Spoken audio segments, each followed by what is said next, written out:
The overall goal of this procedure is to produce a gene-deleted high-capacity adenoviral vector for delivery and expression of therapeutic transgenes in living cells or organisms.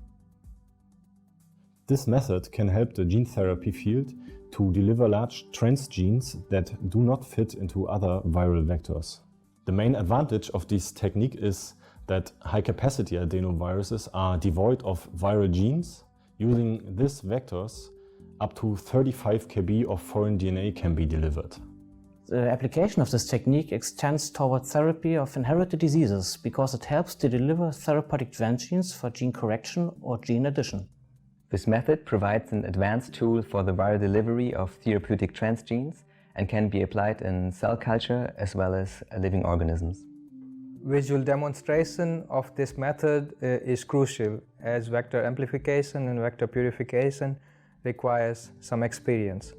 One needs to have right touch during vector purification.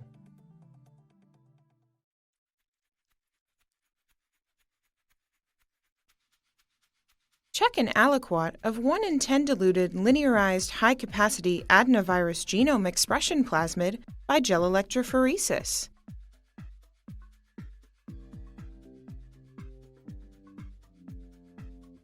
A 9 kilobase fragment for the PAD-FTC plasmid backbone, and a second 28 to 36 kilobase DNA fragment for the high-capacity adenovirus genome plus gene of interest should be detectable.